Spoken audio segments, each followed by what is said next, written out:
पढ़ रहे थे स्कूल्स ऑफ क्रिमिनोलॉजी। हमने फर्स्ट स्कूल ऑफ क्रिमिनोलॉजी पढ़ लिया है, जिसे हम कहते हैं pre classical school of criminology. ठीक है, ये क्या है? ये है pre classical school of criminology, जिसे हम डेमोनोलॉजी भी कह रहे थे। ठीक है, क्योंकि इसमें कॉन्सेप्ट था गॉड डेमन का। सो इसी के बीच ही ये सारी की सारी क्रिमिनोलॉजी चल रही थी। इसके बाद हम आएंगे the classical school of criminology में। This is the second school of criminology known as classical school of criminology. अब क्लासिकल स्कूल ऑफ क्रिमिनोलॉजी में क्या हुआ? ये तो प्री क्लासिकल स्कूल है, demonological school. Now the classical school of criminology. Classical school of criminology में हम God और डेविल से थोड़ा सा ऊपर उठे, थोड़ी अंडरस्टैंडिंग हमारी बढ़ी। और इसमें जो थिंकर्स थे, the thinkers of 18th century, कौन सी सेंचुरी चल रही थी? 18th सेंचुरी की हम बात कर रहे हैं।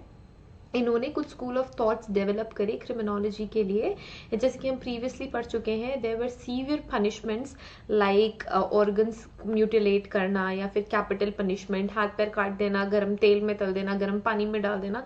इस तरीके के बहुत ही ज़्यादा सीवियर और सीरियस टाइप के पनिशमेंट दिए जा रहे थे। इससे थोड़ा सा शिफ्ट हुआ पनिशमेंट देने का सिस्टम। ठीक है, others involving the intent of hurting the wrong doer bodily were said to be harsh and don't reduce the rate of crime। अब इससे क्या हो रहा था? जो रॉन्ग डूअर है, मतलब जो क्रिमिनल है, उसको हम बॉडीली हार्म पहुंचा रहे थे, मतलब उसके बॉडी में हार्म हम इन्फ्लिक्ट कर रहे थे, लेकिन इससे भी क्राइम होना कम नहीं हो रहे थे, है ना? तो इस वजह से हमने अप्रोच को चेंज करा था क्लासिकल स्कूल ऑफ क्रिमिनोलॉजी में। As the crime were considered as sin, so हम पहले की बात करें भी, पहले क्राइम को एज अ सिन कंसीडर करा जाता था। And they are said to be act of demon, और हम क्या कहते थे? ये किसका एक्ट है? ये जो कोई भी क्राइम, जिसे हम क्राइम कहते हैं, उससे पहले हम सिन कहते थे प्री क्लासिकल स्कूल में, और ये कहते थे कि कोई ना कोई बुरी शक्ति, कोई डीमन, कोई डेविल, ये उस पर्सन से करा रहा है। ठीक है, and devils and okay, demon and devils, and they were known as the demonological theory of criminality. ये है प्री क्लासिकल स्कूल की बात। Now the thinkers of school improve the system of bodily punishment to punishment for the soul by deterring the wrong doer in prison.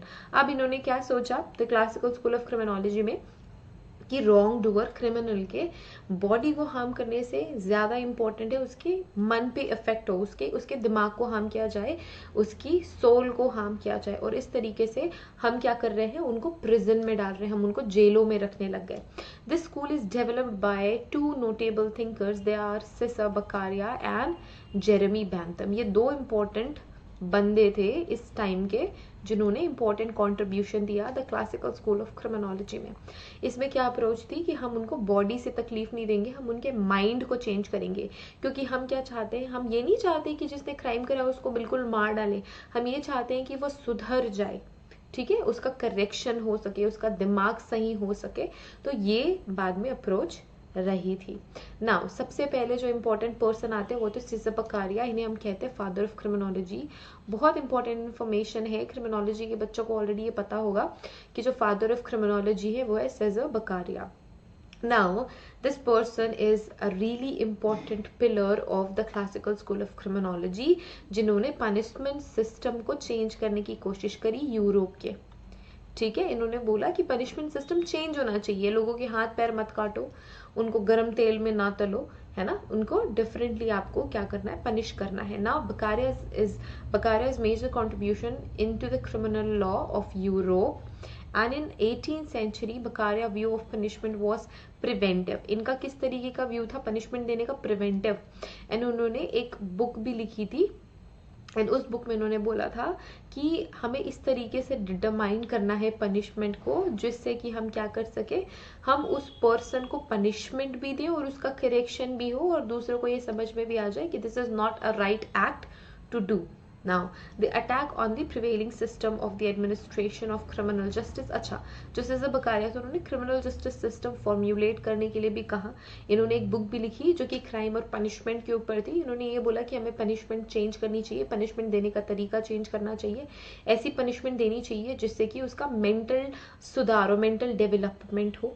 ठीक है, सो इन्होंने एक और चीज भी बोली थी जिसे हम कहते हैं theory of pleasure and pain. तो पहले यही माना जाता था कि हद से ज्यादा पेन इन्फ्लिक्ट करके एक तो उसको भी तकलीफ दो जिसने क्राइम करा है, और दूसरों को भी ये दिखाओ, ठीक है, पहले जब किसी को सजा मिलती थी तो चौक चौराहे पे मिला करती थी, ताकि जो दूसरे और लोग हैं वो देख के डर जाएं और वो किसी भी तरीके का क्राइम ना करें। जो सेज़र बकारिया था उन्होंने पेन एंड प्लेजर की थ्योरी भी दी थी। अगर आप प्लेजर की लाइफ में रह रहे हो तो आपको कोई क्राइम नहीं करना, बट अगर आप चूज करते हो अपना पेनफुल लाइफ तब आप क्राइम कर सकते हो, ये उनका मानना था। 3 इंपॉर्टेंट आइडियोलॉजी थी सेज़र बकारिया की। पहली क्या थी? Every individual have free will. The person has free will in doing an act and should not be restricted. तो इनका कहना ये था कि हर एक बंदा अपनी खुद की मर्जी से, अपनी खुद की फ्री विल से कोई भी काम करता है। अगर मैं कोई क्राइम कर रही हूँ तो वो मेरा फ्री विल है, वो मेरी चॉइस थी, इस वजह से मैंने क्राइम करा। दूसरा क्या था? Every individual act rationally for his wants and goods. Thus, law should be protective of an individual.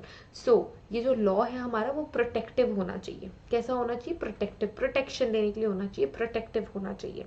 Now third point क्या है? Every individuals behaviour is predictable. इनका मानना ये था कि हर एक पर्सन के जो बिहेवियर है, हर एक पर्सन का जो एक्ट है वो प्रिडिक्टेबल है, हम प्रिडिक्ट कर सकते हैं। इसी वजह से हम उनके एक्ट्स को कंट्रोल भी कर सकते हैं, क्योंकि प्रिडिक्ट कर सकते हैं, है ना। उनका मानना तो यही था ना कि we can predict the action of any person. तो जब हम ये प्रिडिक्ट कर सकते हैं कि अगला क्राइम करने वाला है तो हम उसको वहीं पे ही प्रिवेंट कर सकते हैं। यहाँ पे मैंने अभी आपको जैसे बताया कि उन्होंने एक और थ्योरी दी थी प्लेजर एंड पेन की, जिसमें यही बोला था कि अगर आपको अपनी लाइफ पे प्लेजर चाहिए तो आप कोई भी क्राइम नहीं करोगे, बट अगर आपको पेन चाहिए तो आप क्राइम करोगे, राइट। एंड इसके अलावा इन्होंने पनिशमेंट पे भी खास फोकस करा था। इफ इक्वल पनिशमेंट, इन्होंने ये बोला, पहले क्या होता था कि अगर कोई पर्सन जिसकी सोसाइटी में बहुत ज़्यादा चलती है या फिर वो बहुत ही ज़्यादा प्रेस्टिजियस फैमिली से बिलोंग करता है, किसी रॉयल फैमिली से बिलोंग करता है, तो अगर उनमें कोई क्राइम करे तो उनको पनिशमेंट बहुत ही ज़्यादा लीनियंट मिलती थी या पनिशमेंट नहीं ही मिलती थी। तो इन्होंने ये बोला या तो आप यूनिवर्सल पनिशमेंट का सिस्टम हटा दो, ठीक है। पहले क्या होता था कि किसी एक क्राइम के लिए यूनिवर्सल पनिशमेंट मिलती थी, सबको सीवियर पनिशमेंट मिलती थी, बट अगर जो पर्सन क्राइम कर रहा है वो किसी भी प्रेस्टिजियस फैमिली या रॉयल फैमिली से बिलोंग कर रहा है, उसको पनिशमेंट नहीं मिलेगी। तो इनका यही कहना था कि आपके इस सिस्टम को चेंज होना पड़ेगा, सबके लिए इक्वल पनिशमेंट होनी चाहिए, एक क्राइम के लिए एक पनिशमेंट होनी चाहिए और हर एक इंडिविजुअल के लिए वही पनिशमेंट फॉलो करी जानी चाहिए, ठीक है। कोई स्पेशल ट्रीटमेंट नहीं देना चाहिए किसी भी पर्सन को, हर एक इंडिविजुअल को एक तरीके का ही पनिशमेंट देना चाहिए। फिर आते हैं जेरेमी बेंथम, जो कि इस the classical school of criminology के दूसरे बहुत ही ज़्यादा इंपॉर्टेंट पर्सन थे। ये एक इंग्लिश फिलोसोफर थे और इन्होंने कंट्रीब्यूट करा था लॉ और पनिशमेंट में ही। ये जो जेरेमी बेंथम थे वो सेज़र बकारिया के थिंकिंग थी उसको पूरी तरीके से सपोर्ट करते थे, प्लेजर और पेन की थ्योरी को भी सपोर्ट करते थे, और ये जो 3 उनकी थ्योरीज थी उन सभी को सपोर्ट करते थे। इन्होंने भी ये बोला, he made the contribution to the classical school of criminology, as both of them belong to the similar time period and they were involved in criminal justice system of Europe, and उसको ही change करने की ये कोशिश कर रहे थे। Now Jeremy Bentham produce the concept of utilitarianism, which was expressed as irrational system of absolute but by a verifiable principle. So इनका यही था कि जो भी सिस्टम है, इरिटेशनल सिस्टम है, हमको एक तरीके का ऐसा सिस्टम बनाना चाहिए जो कि वेरीफाइबल हो। The principle was that of the greatest happiness of the greatest number and simply the greatest happiness. तो ये इनका एक थ्योरी था जिसमें ये मानना था कि अगर कोई भी पर्सन बहुत ही ज़्यादा हैप्पी है, बहुत ज़्यादा ग्रेटली हैप्पी है, तो उसका जो नंबर होगा वो बहुत ही ग्रेटेस्ट होगा। इसके अलावा इन्होंने 4 sanctions of source of pain भी बताए थे। इसके अलावा इन्होंने ये बोला था कि जो भी पनिशमेंट है वो हमें कैलकुलेट नहीं करनी चाहिए, बिना कैलकुलेशन की नेसेसरी पनिशमेंट दी जानी चाहिए, ठीक है। तो ये इनका मानना था। Okay, so this was about the classical school of criminology.